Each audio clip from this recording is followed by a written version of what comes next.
عزيزي الدحيح الجميل، عزيزتي الدحيحة الأمورة، أهلا وسهلا ومرحبا بكم في عالم الدحيحة مع الدحيح الكبير دكتور كرولوس ناروز. ازيكم يا شباب أصدقاء الدحيحة من كل أنحاء الجمهورية؟ يا رب تكونوا بخير. مكملين معاكم طبعا حل الهومورك. الأول كده أقول لكم كل سنة وأنتم طيبين. احنا بنحل الهومورك معاكم من المعاصر، يمكن مختلفين شوية في ترتيب الأسئلة، ولكن كل الأسئلة اللي احنا هنحلها مع حضرتك دي السورس بتاعها الأساسي المعاصر، وبعض الأسئلة التانية المترجمة من الكتب الخارجية. يلا بينا يا صديقي نبدأ نحل، وبدايتنا هتكون مع الكويستشن نمبر 1. يلا بينا يا شباب.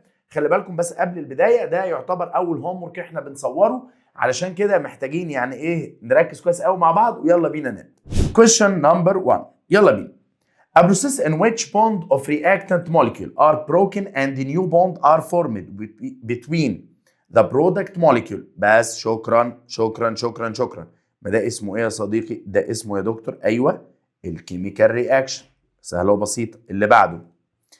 Among the element A and B and C and D the two element can combine together. بص يا صديقي، انا هنا قبل ما نتكلم في اي حاجه لازم نحدد التايب اوف ذيس element. طب يا صديقي التايب اوف ذيس element نحدده ازاي؟ اولا انت بتحدد نوع الاليمنت دي على حسب الالكترونيك كونفيجريشن بتاعها. طب تعال نشوف كده اول واحد وهو الاي.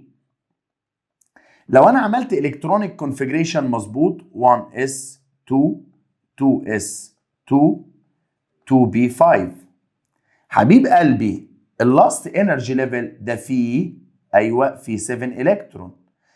شباب ده نون ميتال، يبقى ايه؟ نون ميتال. حلو خالص. اللي بعده تعال نشوف بقى بي يا صديقي.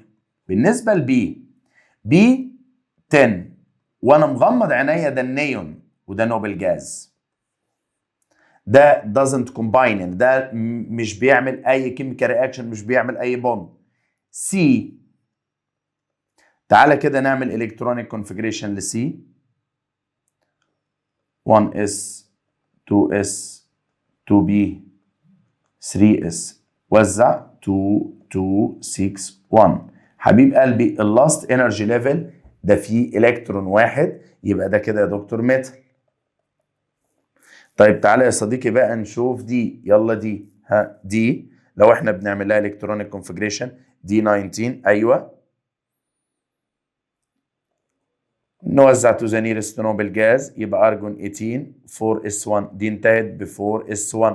حبيب قلبي لو انت ملاحظ ده ميتال برضو، يبقى انا عندي سي ودي ميتال، وعندي ايه نو ده نون ميتال، وعندي البي نوبل جاز. بيقول لك مين بقى الكومباين مع بعض؟ بي اند سي. لا، اي حاجه فيها بي هقول له غلط، اي حاجه فيها بي هقول له غلط. طيب يبقى سي ودي ما ينفعش ميتال مع ميتال، لا لازم واحد يلوز والتاني جين. يبقى اذا ايوه، يبقى كلامنا هيكون على A و C يا صديقي. كمل ركز يا صديقي الدحيح. The molecule of element with electronic configuration احنا حفظناها يا شباب. اي element بينتهي الالكترونيك كونفيجريشن بتاعه ببي 6 وانت مغمض عينك على طول يا دكتور، على طول يا دكتور ده نوبل جاز. النوبل جاز دي doesn't combine with each other، ما بتعملش بوند ومش بترياكت مع اي حاجه. علشان كده يا دكتور الموليكيول بتاعها عباره عن ايه؟ 1 اتوم. كويستشن مهم جدا. The noble gas whose electronic configuration resemble the configuration of calcium and chlorine. ثانيه واحده. الكالسيوم 20، كلورين 17. تعالى كده يا صديقي بالطريقه القديمه قوي بتاعت زمان، ايام زمان. فاكر لما كنت بتعمل الكترونيك كونفيجريشن كي ال ام ان، وكنت تيجي توزع كده يا صديقي تقول لي 2 8 8 2، صح ولا ايه؟ ارجع بالذاكره لورا، انا بختصر لك الوقت. طب يا دكتور الكالسيوم ده الايون بتاعه بيلوز 2 الكترون. حلو، طب لما يلوز 2 الكترون يبقى 18. الله يفتح عليك. طب يا دكتور بالنسبه للكلورين، تعالى يا سيدي يا كلورين كي ال ام 2 8 7. يا جماعه الكلورين بيجين الكترون،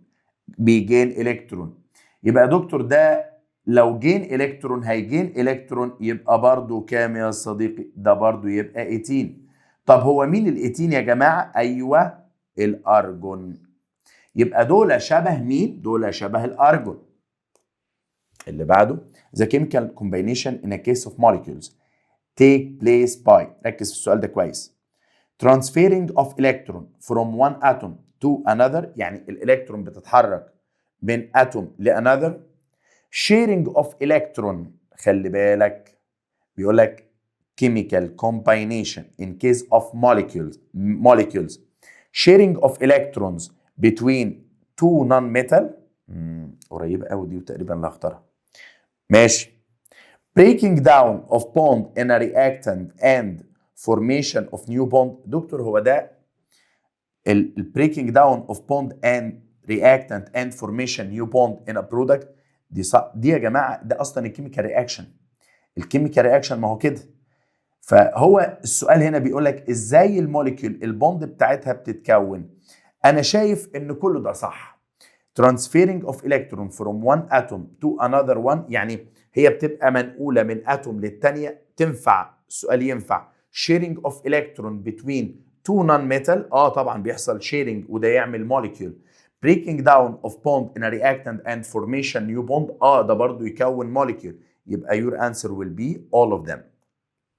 6. Which of the following is applied on the most stable atoms؟ most stable atoms يقصد بيها النوبل جاز. يلا. its external energy level is incompletely، لا هو الانرجي ليفل بتاعها completely. it's chemically active under normal condition، لا يا دكتور دي مش chemically active، دي inactive. it's included in chemical reaction easily، غلط طبعا، دي بتعمل رياكشنز بمنتهى الصعوبة. its molecule is monoatomic، هي دي الانسر بتاعتك. all of the following element can't combine with each other except، خلي بالك كل دول بيقول لك مع بعض ما يقدروش يعملوا combination except، ركز كويس قوي. مين يا جماعه من الاخر كده لما يقول لك can't except تقول له كده بالعربي يعني مين can combine؟ مين اللي combine؟ ممكن اقول لك الميتال مع النون ميتال. طب تعالى نشوف بقى. الفالنس شيل بتاع الاي فيه 2 الكترون، دكتور ده ميتال. الفالنس شيل بتاع الزد فيه 8، دكتور ده نوبل جاز. الواي فيها 7، الفالنس شيل بتاعها او الاوتر موست ليفل يبقى فيه 7، دكتور ده نون ميتال. الاكس فيها 3، الاكس فيها 3 يبقى ده برضو ميتال. يلا مين كان كومباين؟ اكس ويز اي، لا ميتال مع ميتال ما ينفعش. واي والزد، اي حاجه فيها زد ما تنفعش لان ده نوبل جاز. اكس ويز واي، ايوه هي دي الانسر بتاعتك معايا. question number 8 لسه مكملين في 7 بس 2.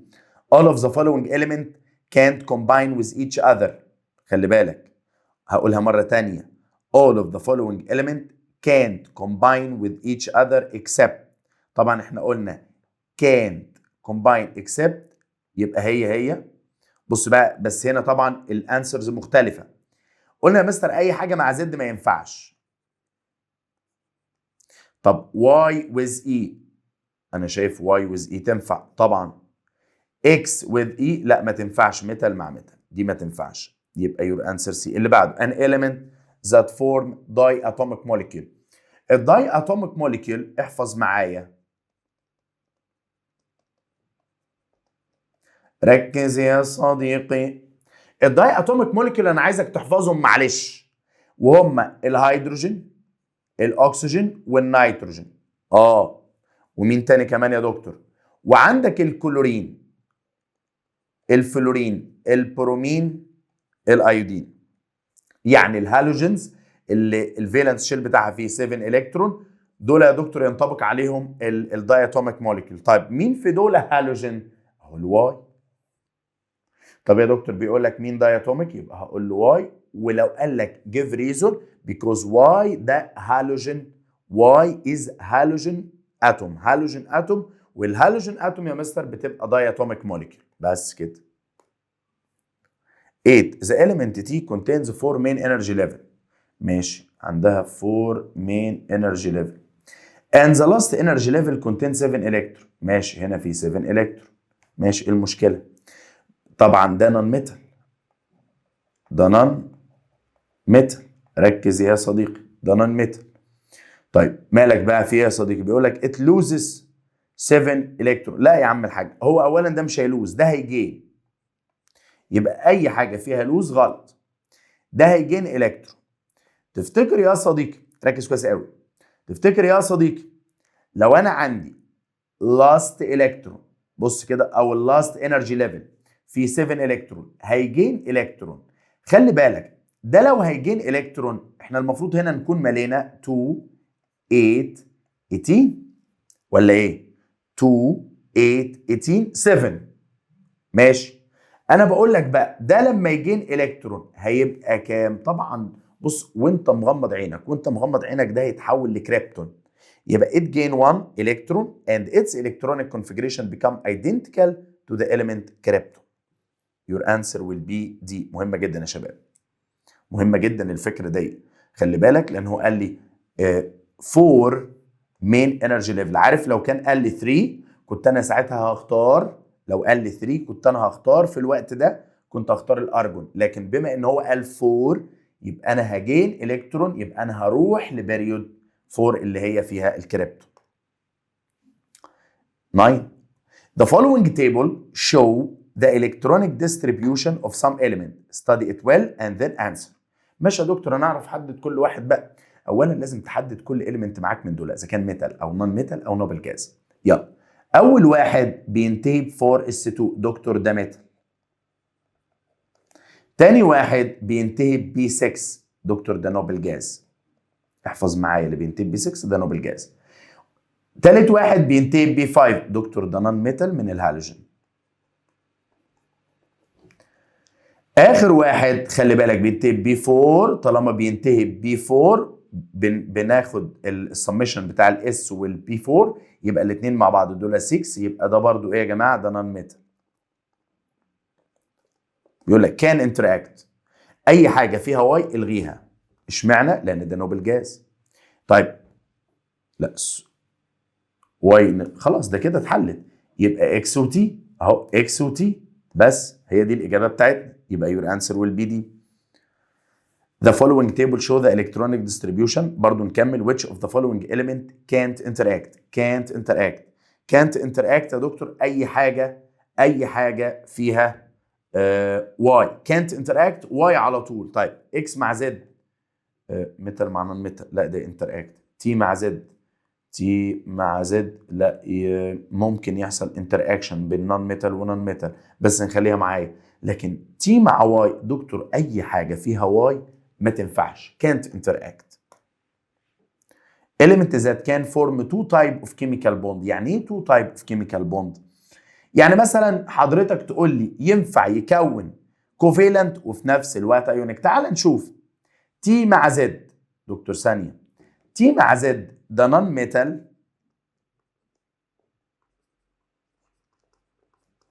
مع نون ميتال.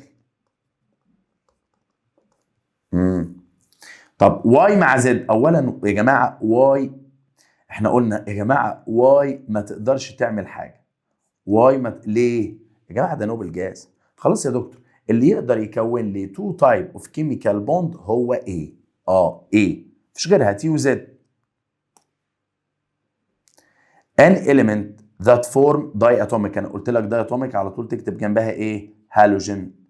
هالوجين يعني الفالنس شيل في 7 الكترون. طب مين يا جماعه في دول في 7 الكترون؟ ركز معايا يا صديقي، هتلاقي اللي عنده 7 الكترون، ايوه هو ده، هو ده زد. زد احنا بناخد السمشن بتاع الاس وبتاع البي مع بعض اهو، يبقى ايه يا دكتور؟ ايوه زد. your answer will be B. when a mixing solid metallic substance with a solid non-metallic substance. عادي، خلي بالك the bond are broken. غلط يا دكتور، طالما solid مع solid يا دكتور مش هيحصل حاجه. no reaction will occur even if the bond are broken. لا، ما هو البروكن اصلا مش هتتكسر، فدي برضو غلط. لا، لو حصل bond are breaking يبقى اختارها. heat is required to break the bond and reaction occurs. طبعا دي صح، لازم نسخن علشان يبتدي الرياكشن يحصل. يلا يا صديقي ندخل على لويس دوت ستراكشر. جاهزين؟ يلا ومكملين. The electron pair which is found in one of outer orbital and خلي بالك doesn't share in a bond. اول ما قال لي doesn't share، معلش سوري بقى على الغلطه الاملائيه بتاعتنا، يبقى البي اللون بير 12. What is the similarity between helium and calcium؟ خلي بالك الهيليوم بينتهي ب S2، هو 1S2. الكالسيوم بينتهي ب 4S2، يعني هو الاثنين فيهم الاس كومبليتلي فيل. تعال نشوف. The position in a periodic table، لا هم مش في نفس المكان. They form ionic compound، لا الهيليوم ما بيكونش كومباوند. The number of Lewis dot، ايوه صح. ليه؟ لان الفالنس شيل بتاع الهيليوم فيه 2 الكترون اهو، والكالسيوم برضو فيه 2 الكترون، صح. يبقى هي number of Lewis، لكن الكترونيجاتيفيتي اكيد مختلفه، يبقى your answer will be C. 13. What is the number of electron which share in a bond between the two carbon atom in a molecule؟ بص يا صديقي، هنا بقى لازم تتعلم ترسم. بص تعال نتفق اتفاق. الكربون لازم يكون عليها 4 بوند. ليه؟ لان الفالنس بتاعها 4، دي تترافالنت. تمام، حلو قوي. طب وايه كمان يا دكتور؟ انا عايزك كمان تركز على النقطه اللي جايه دي. هو بيقول لك what's the number of electron which share in a bond between two carbon. يعني الكربون مع الكربون انا شايف هنا في دبل بوند. طب الدبل بوند يا صديقي عباره عن كام الكترون؟ عباره عن ايه الكترون؟ لو انت ركزت ادي الكترون مع الكترون، وادي الكترون مع الكترون، صح؟ يبقى خلي بالك بيقول لك تعالى نقرا تاني. what is the number of the electron which share in a bond between two carbon؟ كام الكترون حصل بينهم شيرنج؟ 4 الكترون. باينه 4 اهو، عد معايا يا صديقي اهو 4 الكترون. خلاص كده وصلت يا شباب؟ طب عرفت منين 4 الكترون؟ لان انا عندي الدبل بوند، البوند الواحده ب 2 الكترون، يبقى عند حضرتك دبل بوند يبقى ب 4 الكترون. برافو. when drawing Lewis dot symbol for a boron we find that boron atom and fluorine atom have كام pair of electron bonded to boron atom؟ الاول بص انا برسم ازاي. ادي البورون هرسم عليها 3 الكترون. عرفتها ازاي؟ بص عشان ما تسالش كتير. بنوزع كي عليها 2، ال عليها 3، يبقى الفالنس شيل في 3 الكترون اديني وزعتهم. وبعد كده بنرسم ال3 فلورين. حلو. هو اللي طلب مني. بيقول لي ايه بعد كده؟ بيقول لي طيب انت عندك كام بير اوف الكترون بوند تو بورون؟ انا عندي ادي بير وادي بير وادي بير، يبقى 3 بير اوف الكترون. 3 بير اوف الكترون اهو. وصلت يا شباب؟ يا رب تكون وصلت. اللي بعده 15. according to the Lewis dot concept the central atom is in a compound NF3. خلي بالك حبيب قلبي النيتروجين ما تنساش انه 7، فلما تيجي ترسم حاجه فيها نيتروجين احفظ معايا النيتروجين لازم تعمل اللون بير وتعمل ال3 الكترون اهو. حلو. طبعا انت عارف عملناها ازاي. كي ال وزع 2 اسمع ايوه 5، فالفالنس شيل في 5 الكترون اديني وزعتهم. بعد كده بيقول لك ايه؟ يلا دي مربوطه بثلاث افات. خلي بالك الاف بيكون عليها لون بير، بس هو يعني انا لما اجي اعمل الاف هقول الاف بيكون عليها كام لون بير يا اولاد؟ عليها 3. انتوا كلكم حافظينها.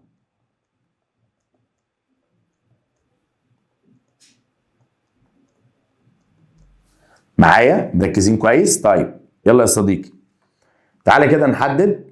يلا بينا. هو بيقول لك the central atom in a compound NF3 surrounding by، هو بيسأل على الN بس، بيسأل على الان بس. خلاص يا دكتور انت بتسألني على الان بس، عينيا. الان بس surrounded by 3 bond pair. ادي بوند، ادي الثانيه، ادي الثالثه، 3 بوند بير. وكام لون بير؟ واحد. يبقى 3 بوند بير 1 فري بير. يبقى your answer will be A. Your answer will be A. 16 the element is surrounded by dot in a Lewis dot symbol equal A.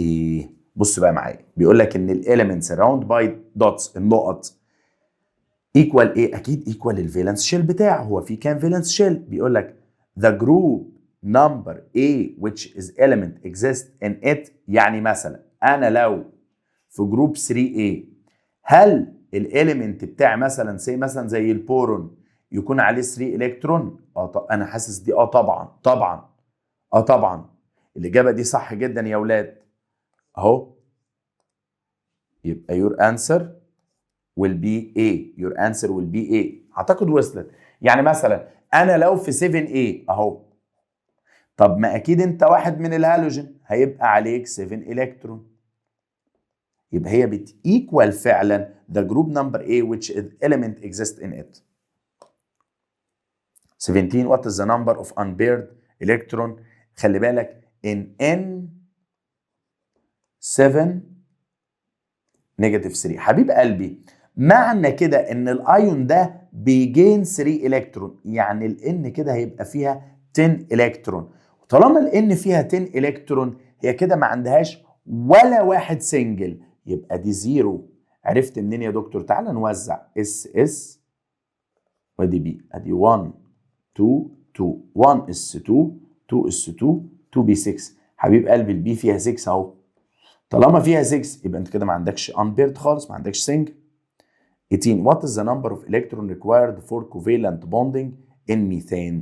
بص ركز، انت عندك كام الكترون ريكوايرد في الكوفالنت بوند؟ تعال نرسمه الاول. ادي الكربون ماسكه في اتش، قلنا الكربون ده تترافالنت اهو. عارف عشان نعمل البوند دي، البوند الواحده بتبقى 2 الكترون. يعني انت عندك هنا كام الكترون؟ ركز، انا هنا عندي 8 يا دكتور، بس انا دي مش عايز غير دي، يبقى 8 الكترون. What is the number of lone pair of electron on arsenic؟ arsenic AS33 هنا ارزين. بص معايا يا صديقي، اولا لما تيجي تعمل الكترونيك كونفيجريشن توزع تو ذا نيرست انرت جاز عشان ده كبير قوي. ارجون 18 ها 4s2 3d10 4b ايوه 4b3. يعني الفالنس شيل بتاعه اللي هو الفورس في كام الكترون؟ في 5. يبقى الاي اس هرسم عليها 5 الكترون اهو. تمام. خلي بالك حط 3 اتشات. يلا يا سيدي بس كده احط لك 3 اتشات اهو. وصلت؟ يلا بينا نجاوب. طيب هو قد كام اللون بير؟ العدد بتاع اللون بير هو 1 يا دكتور لون بير، يبقى your answer will be 1. The number of free electron on a nitrogen atom in NH3. الفري number of free electrons. خلي بالك قلنا ال N دايما بيبقى عليها 2 فري، 2 الكترون. لكن بص يا جماعه 2 الكترون دي ايكوال واحد اهو 1 لون بير. ما هو البير عباره عن 2 الكترون. ماشي. the number of the free electron on a phosphorus atom in. طيب تعالى شوف لي بس الفوسفورس اتوم في السي. ليه؟ الفوسفورس مع النيتروجين في نفس الجروب، فلما تيجي تشوف الفوسفورس تلاقي الفوسفورس زي النيتروجين بالظبط في الفالنس شيل، وعليه كام الكترون؟ وعليه كام عليه كام اتوم؟ اهو ادي 3 اتوم. بص كده هي بالظبط عدد اللون بير واحده. يبقى your answer will be C. اللي بعده. Which of the following choices represent one of the atom forming the molecule hydrogen cyanide؟ خلي بالك ده بيقول لك مين من التشويس دي represent one of the atom forming الموليكيول هيدروجين سيانايد. بص خلي بالك انت عندك الهيدروجين الالكترون والسيانايد عامل بوند واحده. تعال نشوف.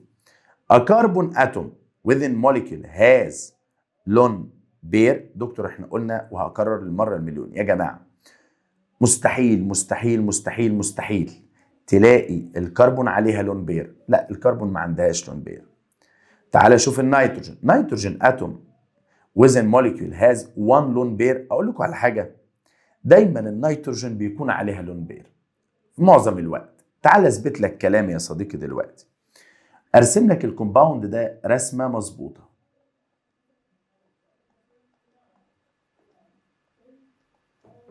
دي رسمه الكومباوند مظبوطه.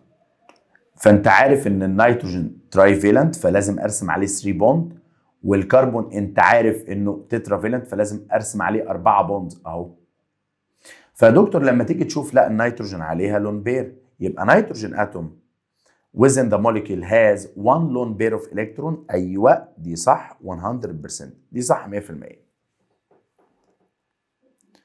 In structural formula of opposite compound, what is the total number of valence electron on the atom forming the molecule of this compound which don't participate يعني مش هتشارك in a form. يعني انت من الاخر كده انت عايز عدد الاتوم اللي هي الفري.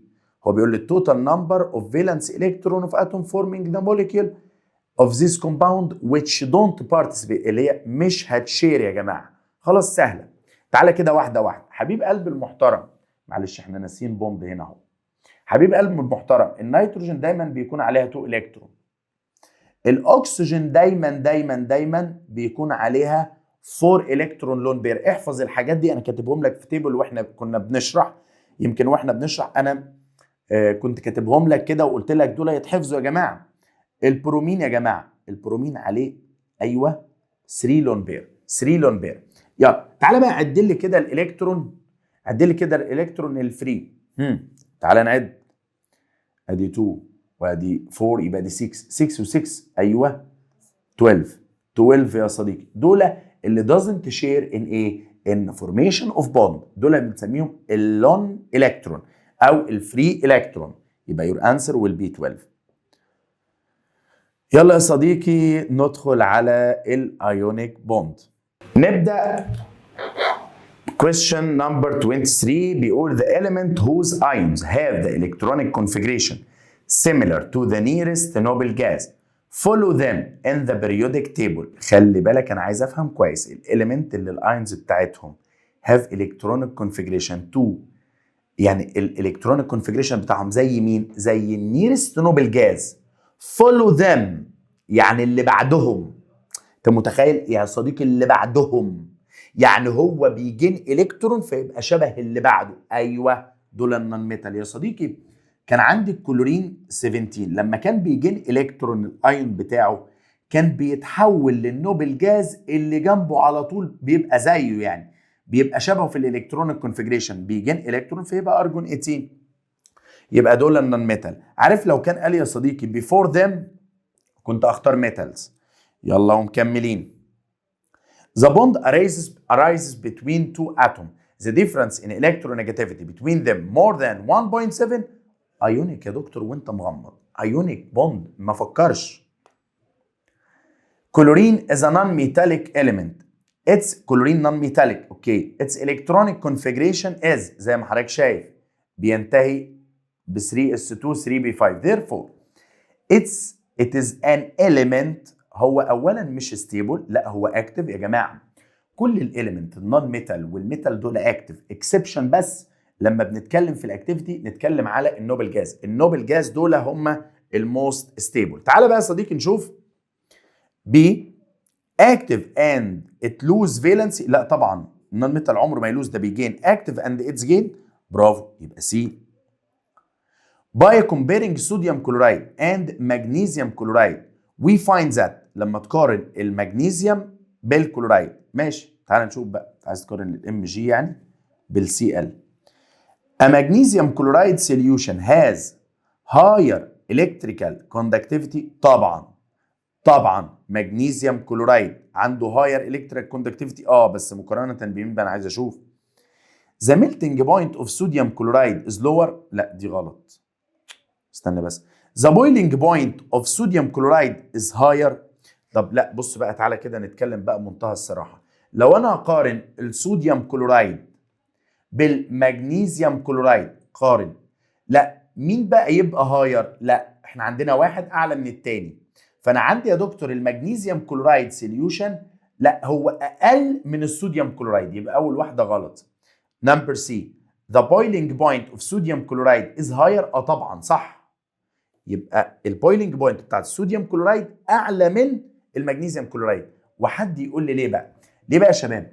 لان كل ما ينكريز الديفرنس ان الكترونيجاتيفيتي، خلي بالك الديفرنس في الالكترونيجاتيفيتي كان هنا 2.1 هنا كان 1.8، كل ما ينكريز الديفرنس كل ما تزيد السترينث اوف ايونيك بوند، ولما يزيد السترينث اوف ايونيك بوند يزيد معاها مين يا صديقي؟ يزيد، بص ركز بس، هيزيد معاها، عارف لو تركز هتعرف تفهم، يزيد معاها البويلنج بوينت، يزيد معاها الميلتنج بوينت، وكمان يزيد معاها الكوندكتيفيتي تو الكتريستي. وصلت؟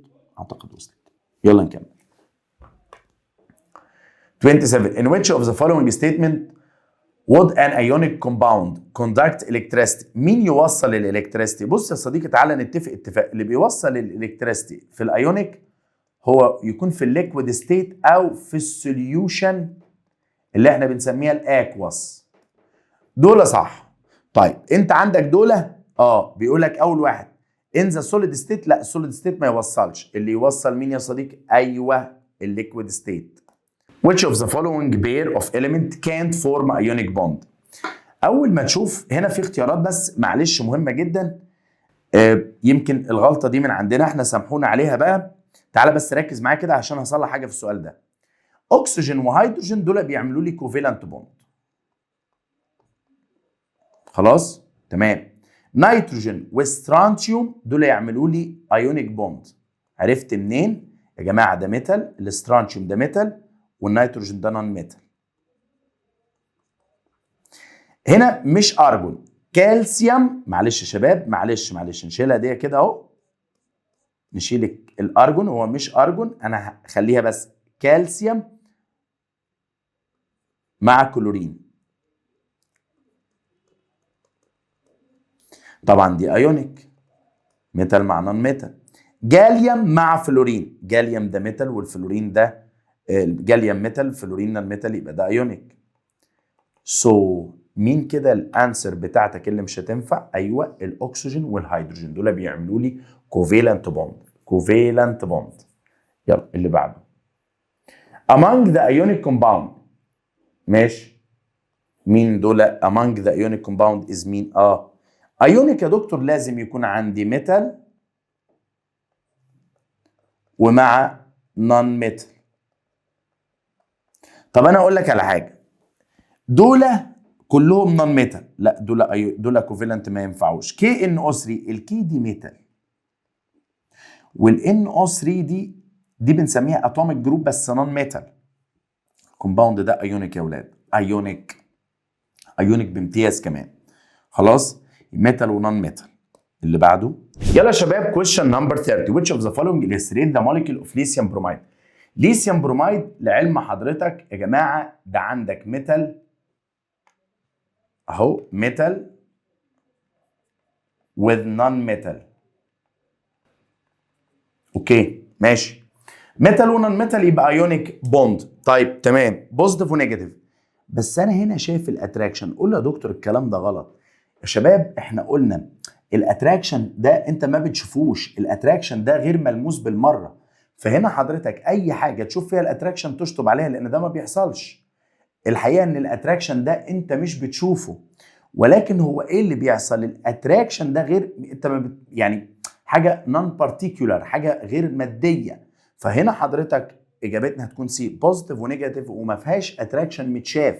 الاتراكشن زي ما حضرتك يعني يكون عندك سلك فيه كهرباء، هل انت بتشوف الكهرباء؟ تقول لا بشوف اللمبه، لا. هل انت بتشوف الكهرباء اللي ماشيه في السلك؟ لا. هل بتشوف السلك بيتحرك؟ لا.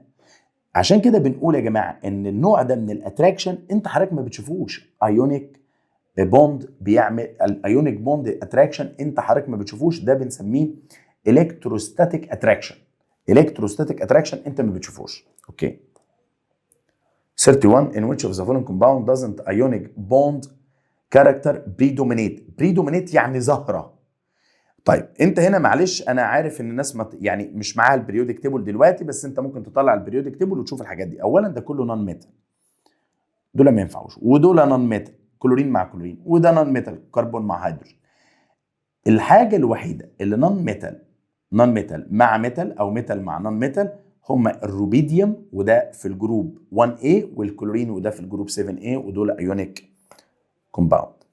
Two elements, the first has atomic number 19، ده البوتاسيوم، and the second has 17، ما ده الكلورايد. the bond formed، يعني البوتاسيوم، طب ما انت عارف البوتاسيوم ده ميتال والكلورين ده نون ميتال، خلاص ميتال مع نون ميتال يعملوا لي ايونيك وخلصنا. the element W, X and Y and Z are located in a same period، مع بعض في نفس البريود، ماشي. in the periodic table which of the chloride of this element has the highest melting point. بص يا دكتور هقول لك بس بصراحه كده، اللي عنده highest melting point، اللي عنده اعلى ايوه ionic bond strength. رد عليا واحد قال لي دي هتيجي منين؟ هتيجي كل ما يزيد الديفرنس ان ايه يا اولاد؟ ايوه ان الكترونيجاتيفيتي، الديفرنس ان الكترونيجاتيفيتي. طب تعالى نرتبهم ازاي بقى؟ بص يا صديقي، الكلورايد كده كده ثابت، لكن الفكره بقى في ترتيب الدبليو والاكس والواي والزد، هم كلهم في نفس البيريود. طب تعالى نرتب واحده واحده. هنرتب بناء على الفالنسي، فتلاقي كده الزد ابدا بالزد، الزد دي اول واحده، عرفت منين؟ لانها عامله كومباوند اسمه زد سي ال، معنى كده ان الفالنس بتاعها ب1، يبقى دي 1 a. طب مين في ال2 a اللي الفالنس بتاعها ب2؟ يبقى واي. مين في ال3 a اللي الفالنس بتاعها ب3؟ يبقى اكس. مين يا جماعه في ال4 a؟ ايوه ودي اضعف واحده، هيبقى مين؟ ايوه الدبليو.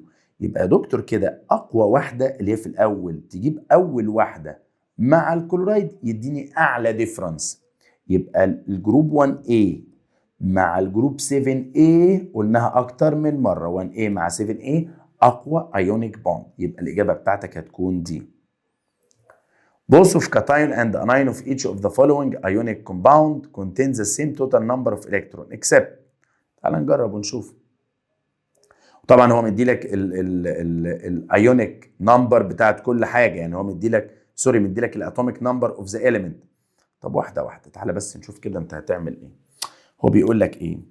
بيقول لك الكاتاين والانايون ليهم نفس التوتال نمبر. يعني مثلا تعالى اقول لك الليثيوم مع الهيدروجين، الليثيوم اصلا كان ب 3، هيلوز 1 يبقى عنده 2 الكترون، والهيدروجين يجين 1 يبقى عنده 2 الكترون، دول مظبوطين.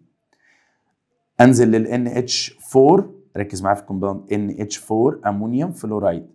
طب يا جماعه الامونيوم ده بوزيتيف 1 والفلورايد نيجاتيف 1، طب ما زي بعض، ده هيلوز وده هيجين، يبقى في النهايه هيبقوا زي بعض. طيب NaOH، طب ما انت عارف يا صديقي ان ال Na بوزيتيف صح، وال OH ايوه نيجاتيف، ده هيلوز 1 وده هيجين 1 صح، هيلوز 1 وده هيجين 1، يبقى في النهايه نفس العدد من التوتال نمبر اوف الكترونز. طيب تعالى بقى بص يا صديقي في الجمله اللي جايه دي، ركز. طب التيتانيوم والكلورايد، لا دي مختلفه. ليه مختلفه؟ لان ده الفالنس، خلي بال حضرتك معايا، الفالنس بتاع ده ب3 والفالنس بتاع ده ب1، فكده معنى حضرتك ان التيتانيوم، انا عايز بس تركز في نقطه مهمه، التيتانيوم انت طبعا الحاجات دي ادفانسد شويه، التيتانيوم الاتوميك نمبر بتاعه 22، التيتانيوم هنا هيلوز كام الكترون؟ هيلوز 3 الكترون، هيلوز 3 الكترون.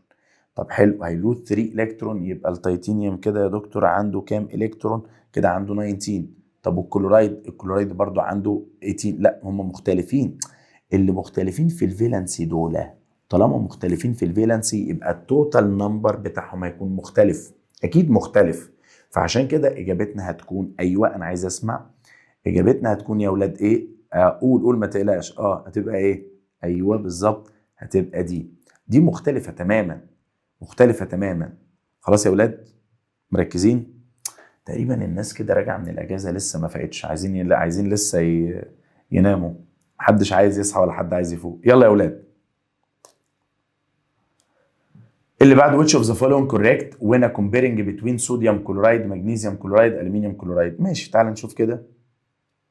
دي السبستانس طبعا هو مدي لك هنا الميلتنج بوينت، طبعا اعلى ميلتنج بوينت عنده الصوديوم كلورايد، وراها المغنيسيوم كلورايد، وراها الالومنيوم كلورايد. فبيقول لك ايه؟ ركز من فضلك. البويلنج بوينت دي بتسبليميت صح ماشي. طب ودي اكس بلس 96 لا ما ينفعش. ودي اكس بس لا، المفروض البويلنج بوينت بتاعت ال NaCl اعلى من ده، فدي كده غلط. انا شفت الاولى ودي هي اللي صح طبعا. بس تعال نكمل يعني نشوف بقى. طب الديفرنس هنا ب 21 لا، ب 2.1 لا دي غلط، دي بتاعت الصوديوم كلورايد يبقى دي كلها غلط. طب الالومنيوم كلورايد فيري جود كوندكتور لا غلط، اذا يور انسر ويل بي ايه زي ما قلنا. element X is allocated in a third period and group 7A. So the Lewis model ركز، the Lewis model for its ion is. اكيد يا دكتور هي بتجين الكترون وبتديني نيجاتيف تشارج. بتجين الكترون هي اصلا البرومين بيكون عليها 7 وهتجين الكترون يبقوا 8 بس نحط عليها نيجاتيف تشارج يبقى يور انسر ويل بي دي. يا رب تكون مركز. يلا which of the following pair of element can form ionic compound. ميتال مع نون ميتال. يا دكتور دول نون ميتال مع نون ميتال ما ينفعش، نون ميتال مع نون ميتال ما ينفعش، نون ميتال مع نون ميتال ما ينفعش، يبقى ميتال مع نون ميتال. سي. The increase in attraction between positive and negative ion leads to increase malleability. malleability يقصد بها التشكل يعني. increase the melting and boiling point. طبعا كل ما ينكريز، ركز معايا، كل ما ينكريز السترينث اوف ايونيك بوند يبقى يا دكتور يزيد الميلتنج والبويلنج بوينت. ionic bond is formed as a result of electron transfer. لا، الايونيك بوند result of electron transfer. طب هيترانسفير من فين لفين بقى؟ تعال نشوف كده. from metal atom to another metal atom. لا لا لا الكلام ده غلط. from non-metal atom to metal. يا جماعة الكلام ده غلط. metal atom to non-metal. أيوة الميتال يلوز والنون يجين. يا سلام، الميتال يلوز والنون يجين. كلام حكم على بصوا يعني عايز أقول لكم الميتال يلوز والنون يجين. حلوة أوي، حلوة الأغنية. 40. يلا بينا ندخل على الكوفالنت بوند. يلا يا صديقي. The bond between two atoms having the same electronegativity. الاثنين عندهم electronegativity وانا مغمض عينيا وانت مغمض عينيك. دول ايه يا صديقي؟ دي بيور كوفالنت. كان الديفرنس كام؟ زيرو. كان الديفرنس زيرو. The reaction of doesn't form ionic bond. مين من دول ما يعملش ionic bond؟ لو الديفرنس اقل من 1.7 ما يعملش ionic bond. طب تعالى كده نشوف كده يا صديقي واحده واحده بقى. طب انا شايف ان السي مع الاي تعمل لي ايونيك بوند والسي ال مع المغنيسيوم تعمل لي ايونيك بوند. طب تعالى نشوف الايرن مع الكلورين. اولا الكلورين ب 3، الايرن ب 1.8، الديفرنس 1.2. دكتور ما ينفعش، دول ما يكونوش ايونيك، دول ما يكونوش ايونيك. مين بقى اللي ما يكونوش ايونيك؟ ها، A و B. A و B ما يعملوش ايونيك، بره على طول، بره A و B بره. نشوف 42. all of the following molecule include bond pair of electron. كلهم عندهم bond pair of electron except. هنا يا صديقي لازم افهم ان البوند بير اوف الكترون دي بتطبق على، اسمع ايوه، بتطبق على الكوفالنت بوند. يبقى لما اقول لك البوند بير تقول لي انت عندك كوفالنت. طب هو بيقول لك مين من دول اكسبت، يبقى اكسبت قصده مين؟ ايونيك. طب ما هي باينه MgCl2. MgCl2 دي يا دكتور دي ما عندهاش شير اوف الكترون، ما عندهاش بوند بير، ده واحد بيلوز والتاني بيجين. يبقى الاجابه بتاعتك بي. Which of the following salt has the least attractive force. يعني مين من دول البوند بتاعته ضعيفه؟ تعال نشوف. طبعا كل ما كان الديفرنس في الالكترونيجاتيفيتي قليل كل ما كان ضعيف. فعشان كده يا صديقي انا لازم اختار الاتش بي ار. خلي بالك الاتش بي ار ده بولار كومباوند. ليه بتقول عليه بولار؟ لان الديفرنس في الالكترونيجاتيفيتي بتاعتهم كبيره، وده ايونيك فالديفرنس برضو كتير. طب والان اتش 3 ده برضو بولار فالديفرنس كبير. مين يا دكتور اللي الاتراكشن فورس بتاعته ضعيفه؟ على طول الميثين، لان ده نون بولار. مش بس كده، ده كمان الديفرنس في الالكترونيجاتيفيتي 0.4 ودي قليله جدا بالمناسبه. The following table show the electron configuration of 4 elements. Which of these element its molecule consists of 2 atoms؟ مين من دول اللي الموليكيول انا قلتها لك من شويه consist of 2 atoms؟ اكتب يا ابني كده، عندك يا اما هالوجين يا اما هيدروجين يا اما اكسجين يا اما نيتروجين. يلا يا صديقي. طب مين من دول كده باينه؟ ده ميتال. طب وده ده هالوجين. عرفت منين هالوجين؟ يا ابني افهم بقى، احفظ بقى. اللي دايما بينتهي بي 5 ده على طول هالوجين. لسه بتفكر؟ لسه يا ابني بتفكر؟ طب يبقى your answer will be 2. اللي بعده. Which of the following element of group 2A form compound which show properties of covalent compound؟ مين من دول يعمل لي compound ليه بتسميه يعني covalent compound برغم انه ionic؟ بص يا صديقي، انا عايز حاجه يعني لو انت ركزت في كلامي، انا عايز حاجه تكون الالكترونيجاتيفيتي بتاعتها يعني اقول لك ايه، لو هي كبيره ومع إليمنت تاني يعمل لي كوفالنت كومباوند، وإليمنت تاني الالكترونيجاتيفيتي بتاعته كبيره زيها، يبقى الديفرنس قليل. وده بيتوفر عندنا في البريليوم، عايزك تحفظها دي، لانه المغنيسيوم ايونيك، الكالسيوم ايونيك، الاسترانتيوم ايونيك، لكن البرنس الجميل ده البريليوم ده كوفالنت. حته مهمه تركز عليها. The symbol partial positive is put on the upper right of the less electronegative atom in a polar molecule. صح؟ طب ما انت عارف اهو. والمور الكترونيجاتيف بنحط عليه partial negative، يعني ده كده بحط عليه partial negative. اللي بعده عملناها ايه؟ لا سوري يا شباب، ايوه كده شيل دي تبقى partial negative. ايوه اللي بعده كده. 47 covalent compound are characterized by covalent weak attraction force between their molecule. تصدق صح. ماشي تعال نكمل عشان نشوف حاجه. conduct electricity لا غلط. strong attraction force between their molecule غلط. قول لا يبقى your answer will be A. يلا يا صديقي تعال نشوف البولار بوند ونركز في اسئلتها. hydrogen fluoride molecule is a polar covalent compound due to لازم يكون الديفرنس between الالكترونيجاتيفيتي between الهيدروجين والفلورايد more than 0.4 and less than 1.7. طب هو بيقول لك ايه؟ the difference in electronegativity between الهيدروجين and fluorine. طبعا صح.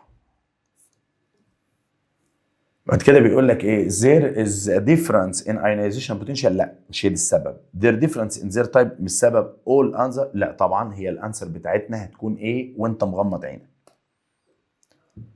in the term opposite table which of the following less polar equal اقل difference in electronegativity. اقل difference في الالكترونيجاتيفيتي هو ده اللي less polar. طب تعالى نشوف كده نقارن. COH كربون ب 2.5 والاتش 2.1 يا مستر 0.4.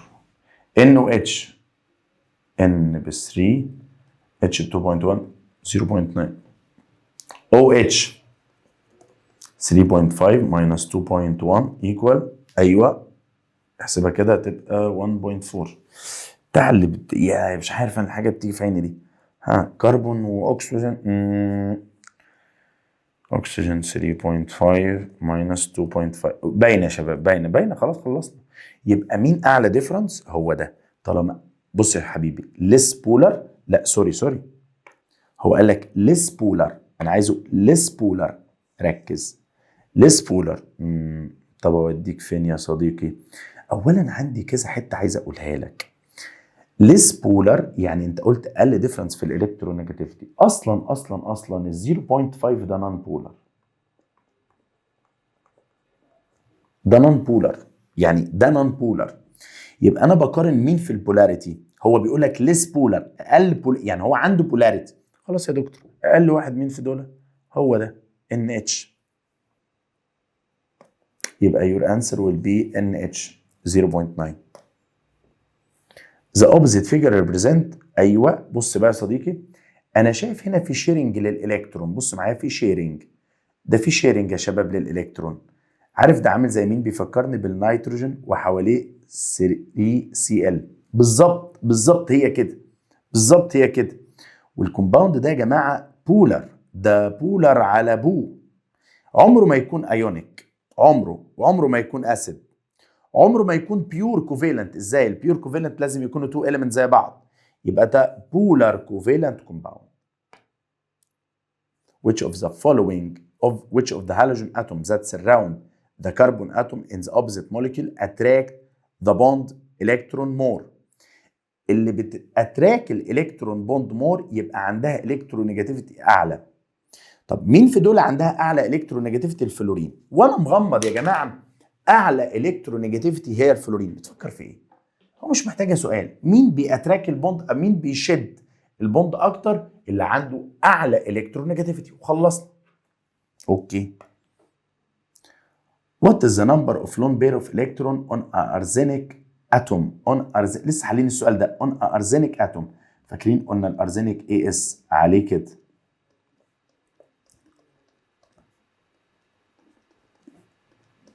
الكومباوند ده بيترسم كده يعني. طب كام لون بير؟ 1 لون بير اهو. لون بير واحده. بصوا يا جماعه، النيتروجين واحده لون بير، بعديها الفوسفورس واحده لون بير، بعديها الارزينيك واحده لون بير. ركز يا لون بير، ركز يا لون بير، ركز يا صديقي. The number of free electrons on the nitrogen atom equal the number of free electron of phosphorus atom in. لسه حالين السؤال ده من شويه. ايوه BCl3. وبكده يا صديقي نكون انتهينا من حل اول هومورك. اشوفكم في هومورك جديد ومن كتاب المعاصر. بنحل معاكم اسئله التقييمات وهنحل معاك اسئله كتاب المعاصر. اشوفكم على خير يا حبايبي. ربنا معاكم. باي باي. ضحك كبير.